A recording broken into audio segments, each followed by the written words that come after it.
अस्सलाम वालेकुम, कैसे हैं आप सब। उम्मीद है आप सब खैरियत से होंगे। मैं मोहम्मद फ़याज़ अज़रबैजान से। दोस्तों, बहुत सारे लोग मुझसे पूछ रहे हैं कि अज़रबैजान में वर्क वीज़ा है, हम काम कैसे कर सकते हैं यहाँ आके। इस बारे में मैंने पहले भी वीडियोस बनाई हैं अज़रबैजान के काम के हवाले से ना। चले मैं आज एक वीडियो और बना देता हूँ इसमें। मेरे भाई, यहाँ अज़रबैजान में यहाँ इंडस्ट्री नहीं है, और यहाँ वर्क वीज़े भी मतलब ऐसे ही है, जिसने अगर कंपनी बनाई हो, जिसका बिज़नेस हो, वो आपको वर्क वीज़ा इशू कर देगा उस पर। अब इसमें देखें, दो चीज़ें हैं। वर्क वीज़ा आपको मिल जाता है, लेकिन आया कि वहाँ जो आपको वर्क वीज़ा दे रहा है वो आपको उसी फील्ड में काम भी दे रहा है या नहीं दे रहा। ठीक है, ये दो चीज़ें आ जाती हैं। इसमें आपका स्टेटस क्या है। अब देखें, जैसे आप अगर सऊदीया में जाते हैं ना, मैं आपको थोड़ा सिंपल करके बताता हूँ। जब आप सऊदीया जाते हैं ना आप, ठीक है, तो वहाँ आपको हकामा देते हैं वो। ठीक है, अब वो हकामा किसने दिया, किस या कफ़ील से लिया आपने, ठीक है, या फिर किसी कंपनी लेवल पे आपको वो मिला। ठीक है, अब जो उसका स्टेटस होता है, जिस कंपनी, जिस नाम की कंपनी होती है, ठीक है, जिसने आपको वर्क वीज़ा इशू किया होता है, आपको वहीं काम करना पड़ता है। ठीक है, अगर आप उस कंपनी में काम नहीं करते, किसी और कंपनी में चले जाते हैं, तो वहाँ इन केस अगर आपकी कोई आईडी चेक करता है तो आप पकड़े जाते हैं, तो आप पे फ़ाइन हो जाता है। ठीक है, अज़रबैजान में भी अगर कोई बंदा आपको फॉर एग्ज़ाम्पल रेस्टोरेंट का वीज़ा इशू करता है, आपको रेस्टोरेंट का वर्कर का वीज़ा इशू करता है कि अब रेस्टोरेंट है मेरा, वो आपको यहाँ बुलवा लेता है आपको। ठीक है, अब ये नहीं है कि आप किसी और रेस्टोरेंट में काम कर रहे हैं तो आप कहें जी कोई मसला नहीं है। ठीक है तो वीज़ा रेस्टोरेंट का ना। ठीक है, देखें मेरे भाई, बात ये होती है कि जब आपको कोई वीज़ा इशू कर रहा होता है ना, अगर उसका रेस्टोरेंट है तो आपको वर्क वीज़ा वो दे रहा है आपको। ठीक है, मेरी बात ध्यान से सुने, ठीक है, फिर आपको ये मेरी बात समझ आ जाएगी। तो जो बंदा आपको वर्क वीज़ा दे रहा है ना, अगर उसका रेस्टोरेंट है, ठीक है, तो वो अपनी कंपनी का दे रहा है, उसमें बाकायदा सारा मेंशन होता है उसके आपके रिकॉर्ड में ना। ठीक है, अगर कोई भी आपका रिकॉर्ड चेक करे, इमिग्रेशन चेक करती है आपका रिकॉर्ड, तो उसमें वो मेंशन होता है सारा कुछ कि इस कंपनी, ये कंपनी है इसकी, और ये इसकी कैटेगरीज़ हैं। ठीक है, ये इसका यहाँ बिज़नेस है, और यहाँ इसकी ये डिमांड है वर्कर की, और ये वर्कर्स ने हायर किया हुआ है। ठीक है, अब आप किसी और रेस्टोरेंट में भी काम करते हैं, अगर वो आपका डाटा चेक होता है तो वो कंपनी का सारा पता चल जाता है, ये फ़लानी कंपनी का है, इसका तो है ही नहीं है।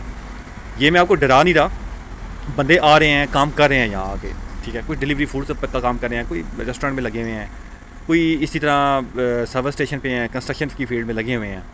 मानता हूँ, जानता भी हूँ कि पाकिस्तान के हालात कुछ इस तरह के हैं कि पाकिस्तानी अवाम निकलने पे मजबूर हुई है। अल्लाह पाक हर बंदे के लिए आसानियाँ पैदा करे। जो भी अपना मुल्क छोड़ता है, मुझसे मैं ज़्यादा बेहतर समझता हूँ कि क्या गुजरती है बंदे पे। तो ये चीज़ें जो हैं, ये चीज़ें बहुत मुश्किल, जिन पे इंसान जो है ना समझौता कर लेता है। ये अगर इसलिए वर्क वीज़ा लेना वो अलग चीज़ है, और काम करना ये अलग चीज़ है। ठीक है, वर्क वीज़ा जब भी आप अपने मुल्क से दूसरे मुल्क आते हैं, वर्क वीज़ा लेते हैं, तो उसका एक स्टेटस होता है मेरे भाई। ठीक है, यहाँ लेकिन काम कर रहे हैं यहाँ आके, ये नहीं है कि यहाँ मतलब है कि इमिग्रेशन ने बहुत सख्त मतलब रखा हुआ है, हर बंदे को पकड़ रहे हैं, उठा रहे हैं। ठीक है, जैसी बात है, इमिग्रेशन है, अगर इमिग्रेशन है जैसे पाकिस्तान में FIA है, तो इसी तरह यहाँ इनकी इमिग्रेशन है, तो वो काम कर रही है फॉरनर्स पे, तो वो जहाँ मिलते हैं, देखते हैं, वो चेक तो करते हैं आईडी आपकी।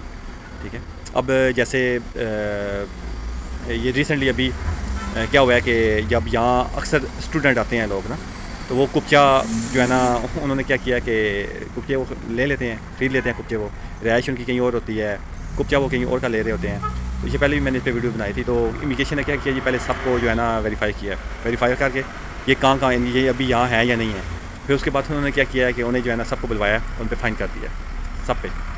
ठीक है, कि आप इस एड्रेस पे मौजूद नहीं थे। अब ये भी देखें, ये भी हो रहा है यहाँ। ठीक है, फ़ाइन होते हैं, जुर्माने होते हैं। ठीक है, तो लेकिन कुछ क्योंकि नए बंदे आते हैं, उन बेचारों को नहीं पता होता, वक्ती तौर पे वो आके हॉस्टल में रहाइश रख लेते हैं, कुछ होटल में रख लेते हैं। बाद में जब उन्हें TRC मिल जाती है, कुछ टाइम गुजरता है, वो अपनी रहाइश चेंज कर लेते हैं, लेकिन उसे उन्हें इस बात का अंदाज़ा नहीं होता कि यार कि हम तो आए थे, हमारा स्टेटस ये है, हम कम से कम अपना स्टेटस तो चेंज करवाएं, वो नहीं करवाते, तो उन्हें फिर फ़ाइन हो जाते हैं यहाँ। ठीक है, 401 नाथ फ़ाइन बनता है, कम से कम ये रकम 70 से 80 हज़ार बनती है पाकिस्तानी रुपीज़ में। तो नए बंदे हैं, उन बेचारों को पता नहीं होता इस बात का। बाज़ औक़ात ऐसे भी होता है कि कुछ लोग कुप्चे यहाँ लेते हैं और अपने जमा करवाते हैं, जब वो वहाँ छोड़ जाते हैं तो वो कुप्चा पीछे से कैंसिल हो जाता है। ये मैंने अक्सर जिक्र भी किया हुआ है, उन्हें पता नहीं होता इस बात का, उन पे भी जुर्माना हो जाता है।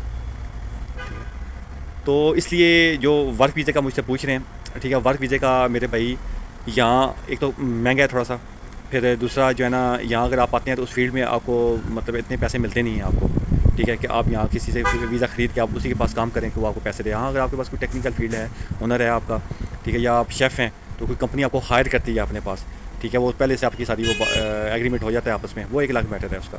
तो बाकी वैसे ओवरऑल यहाँ भाई यही सूरत हाल है यहाँ अज़रबैजान में, ठीक है। जो आ रहे हैं स्टूडेंट वीज़ा लेके आ रहे हैं यहाँ के, वो बेचारे फिर यहाँ काम करते हैं जब तक वो यहाँ हैं, ठीक है। तो ये यहाँ की सूरत हाल है, ठीक है। मुझे उम्मीद है कि मेरी ये वीडियो आपको समझ आ गई होगी। जो भाई मुझसे पूछ रहे हैं वर्क वीज़े का, बीच में मैंने वो कुप्चे का भी बता दिया है।